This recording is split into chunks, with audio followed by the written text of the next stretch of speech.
First, I would like to say all glory to God because, I mean, this is better than I could have ever imagined. I'm just a small town kid with really big dreams, and I'm honored to show all the little kids that are watching this that dreams do come true if you work hard and you have great faith in your life. A huge shout out to my friends and my family and everybody that helped me get to be where I am today, especially my coaches and my teammates. I stand on this stage alone, but without them, I wouldn't have this award, and they've sacrificed so much for me. Okay, sorry. I just had ankle surgery. I'm out of breath. Okay, out of shape. Oh, great speech, Paige Becker. UConn standout. Great speech. What's all the hubbub about? Hold on, my producer's in my ear. There's more? What do you mean there's more? All right. Roll the tape. Okay, sorry. I just had ankle surgery. I'm out of breath. Okay, out of shape.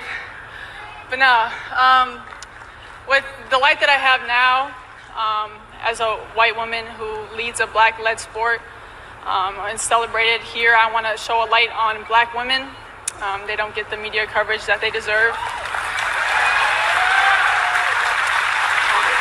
They've given so much to the sport and the community and society as a whole, and their value is undeniable. And in the WNBA last season, the postseason awards, 80% of the winners were black, but they got half the amount of coverage as the white athletes. So I think it's time for change. Sports media holds the key to storylines. So, does LeBron have to come out and make a speech about how white guys in the NBA?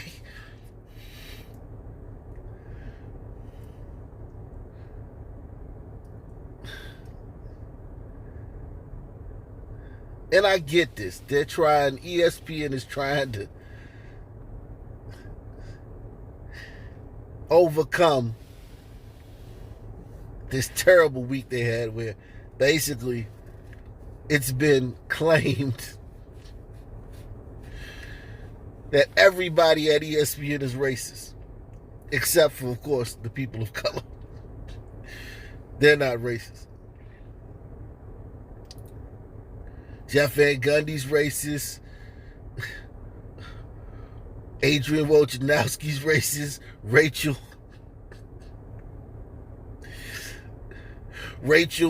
Nichols is racist. And the Jeff Van Gundy thing is so crazy. He's racist because he said Devin Booker looks like a choir boy but plays like a thug. Plays like a hoodlum.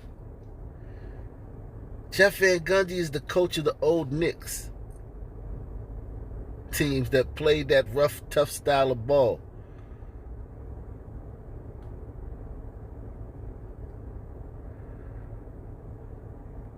One of his star players kind of looks like Devin Booker, a guy by the name of John Starks, a tough as nails two guard, 6'2". Feisty little two guard too. John Starks was one of the best players in the NBA for 3 years.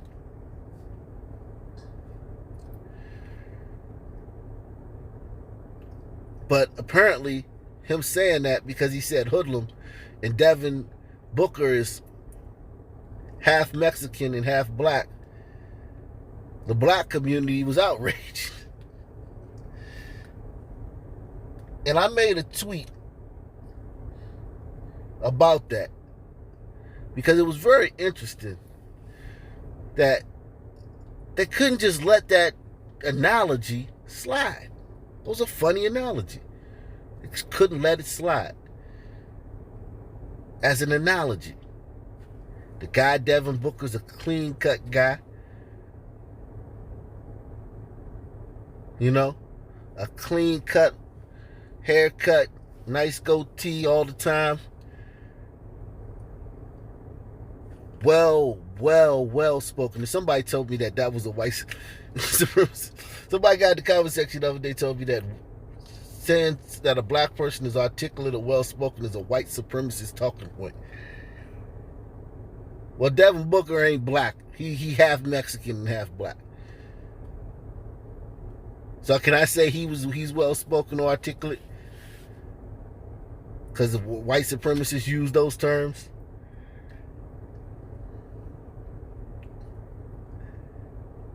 Well, Devin Booker's a fine young man, and that's what he's known for in the NBA. He's such a polished. He's like an older guy. He kind of behaves like an older guy, but he's very young.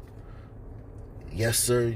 Very polite, very well spoken. His interviews, not a lot of and yeah. Just very,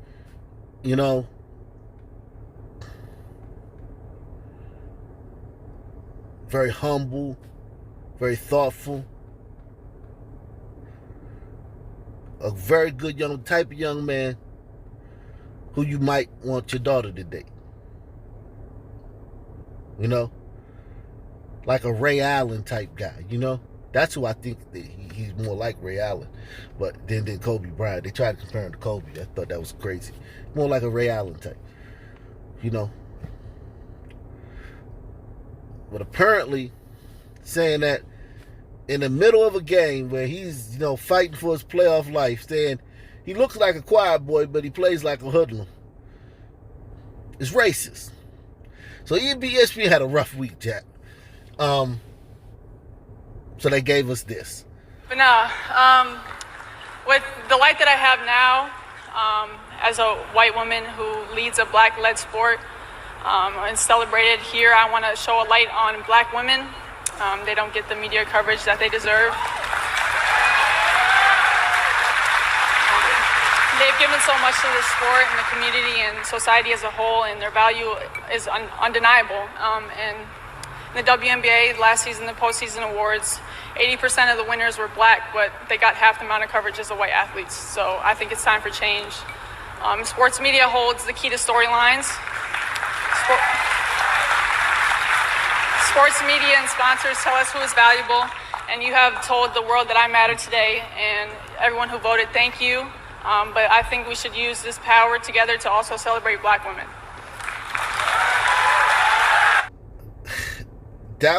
This is like the cringiest thing. And I'm not hating on sisters. Don't take this as hate on sisters, but this is cringeworthy. This is cringy. I'm over here trying not to barf. This is cringe. Cringe hyphen capital E.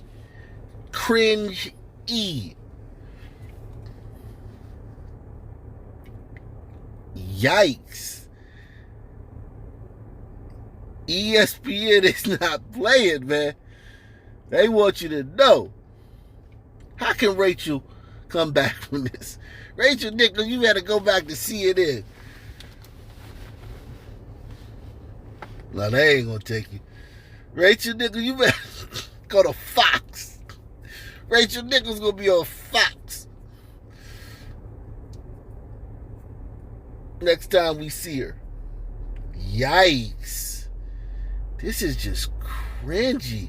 It's not even, I'm not even saying that the things, whatever she's saying is true or not. I haven't even got into that yet. This is just cringy. And of course, oh my God. The tweets. Yeesh. The tweets. Yeesh. But God, dog.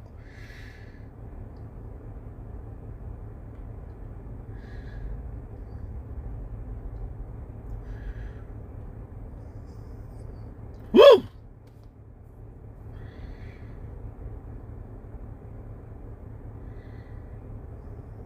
Cringe. And everyone who voted, thank you. But I think we should use this power together to also celebrate black women.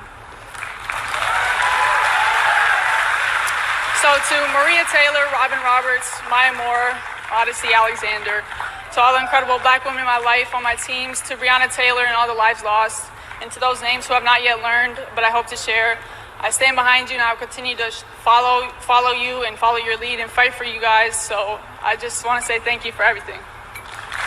Now white women gotta apologize for winning the award. How many of y'all watch college basketball, women's college basketball? I enjoy it more than the WNBA. And I bet a lot of y'all like that. It's better for some reason. I just like college basketball better. I watch college softball. I be watching college women's volleyball. I like women's college sports better. I don't know why, I just do. And I've been watching a lot since I had my daughter, so, we be sitting on TV. She don't even know what's going on, but watching women's sports. So, and the Olympics come around, I'll be watching gymnastics and things like that, track and field, women's sports. I'm not like some chauvinist. I actually appreciate women's sports. The only thing I don't like about women's sports is that they starting to let men play them. That's the only thing I have. That's the really only problem I have with women's sports. However, this is the best player. Like, she's awesome. This chick is awesome. She's a typical UConn white girl. Sue Bird, Diana Taurasi, on and on. Breonna Stewart. Like, she's in that same Rebecca Lobo. She's in that same line of great UConn stars that happen to be white.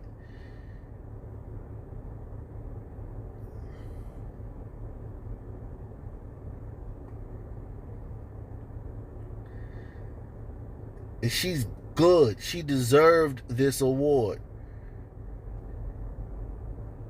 She shouldn't have been forced to do this. Even if nobody sat her down in the room and said, here's the playbook, here's what you're going to say. The pressure to be woke. This woman deserved this award. I've been following her since she was in high school. Her mixtapes was all over the internet. They used to pop up in my timeline because I watch a lot of high school basketball mixtapes.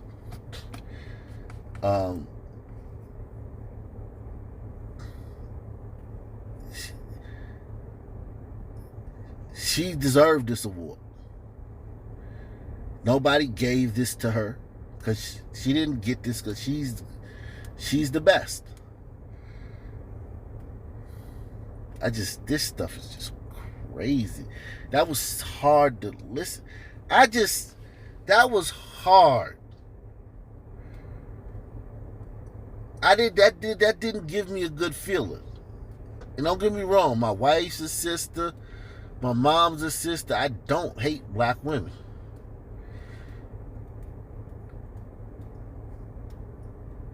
Unless we argue. I listen to Cynthia G. I think that stuff's funny. Listen to all them girls.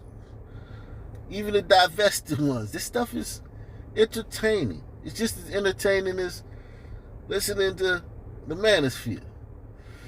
Oh, listen to all that stuff. This stuff is funny. It's entertaining. It's thought-provoking. I don't have a problem with sisters. Not at all. It's all content. I listen to content. You can get content in view in entertainment from anywhere.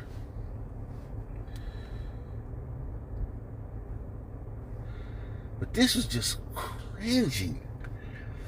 It didn't give me that feeling. Like, how when you feel like your feelings don't lie. Like, you can lie with your verbiage. You can even lie with body language if you're aware enough, if you have enough self-awareness. But that feeling that comes up your body or your gut, you can't fake that. It just didn't feel right. I didn't have a warm feeling. It didn't feel good.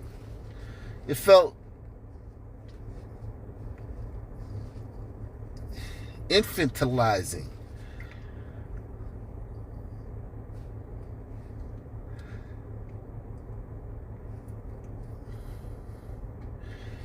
It felt infantilizing.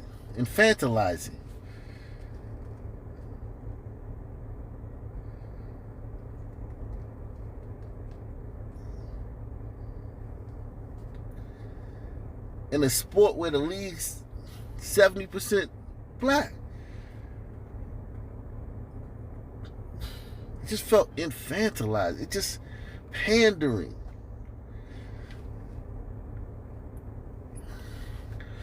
I didn't get a good feeling from that. I'm sorry.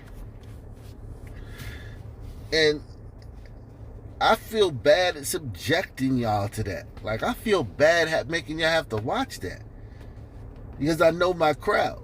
I know my audience. And it's like, yikes. First, I would like to say all glory to God because, I mean, this is better than I could have ever imagined. I'm just a small town kid with really...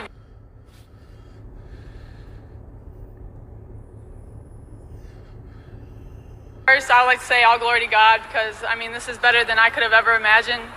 I'm just a small town kid with really big dreams, and I'm honored to show all the little kids that are watching this that dreams do come true if you work hard and you have great faith in your life. A huge shout out to my friends and my family and everybody that helped me get to be where I am today, especially my coaches and my teammates. I stand on this stage alone, but without them, I wouldn't have this award, and they've sacrificed so much for me. Okay, sorry. I just had ankle surgery. I'm out of breath. Okay, out of shape. But no, with the light that I have now, as a white woman who leads a black-led sport and celebrated here, I want to show a light on black women. They don't get the media coverage that they deserve.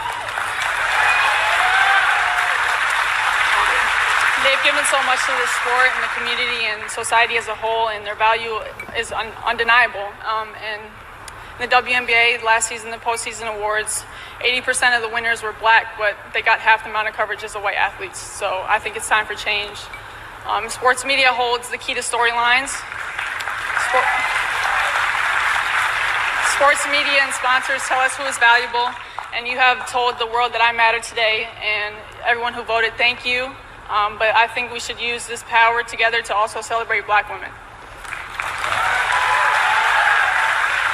So to Maria Taylor, Robin Roberts, Maya Moore, Odyssey Alexander, to all the incredible black women in my life, on my teams, to Breonna Taylor and all the lives lost.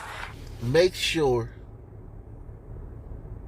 you check out my 15-part series, in depth, critically acclaimed,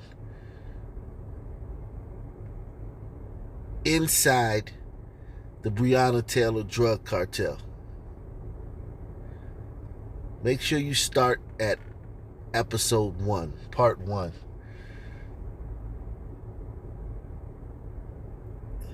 That's, even if you want to say she didn't deserve to die, which nobody deserves to die, right? Nobody. But if you want to say that it was a botched raid and all this stuff, the life that woman led, and her name's being said in the same sentence with Maria Taylor and Robin Roberts, two women who did everything right and worked their way up the ladder, and however woke and annoying they are, just the fact that they lived law-abiding lives and upstanding lives that, you, aside from the wokeness, I wouldn't mind my daughter having Maria Taylor or Robin Roberts as a role model. But Breonna Taylor, no. Hell no. Make sure you check out my 15-part series, Inside the Breonna Taylor Drug Cartel. Start with episode 1, part 1. Nah. There's no reason her name should be mentioned at a sports award show. I mean, I'm just not even, and it's no diss to her. Her name should be mentioned in some forms, like, yeah, on We talking about like crime or something like that, or even police shootings or something like. But at a sports award show, that life, that style, the way she, what is she being mentioned at a sports award show for? While a white woman is praising black women.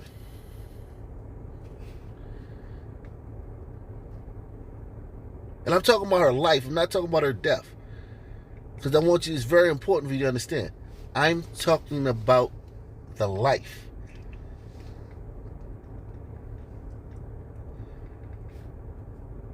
Her life, what she did while she was here, the things she was involved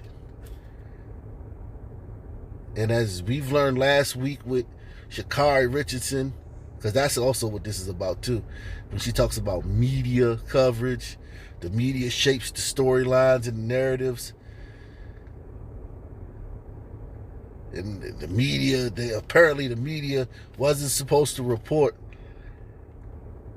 that the girl who just ran the second fastest time in the world this year behind Jamaican sprinter Shelly Ann Fraser-Price, that girl tested positive for weed, which is against the rules of her sport, which she knew. And she was disqualified.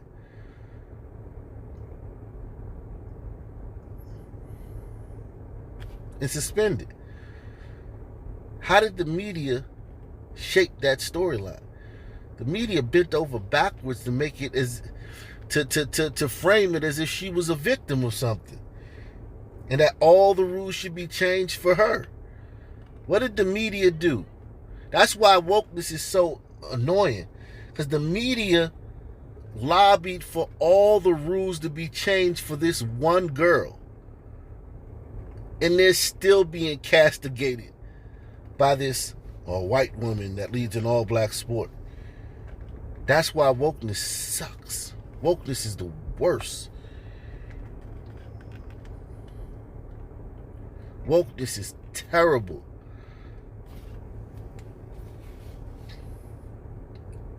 Because even after a week of pandering and treating sisters like little children,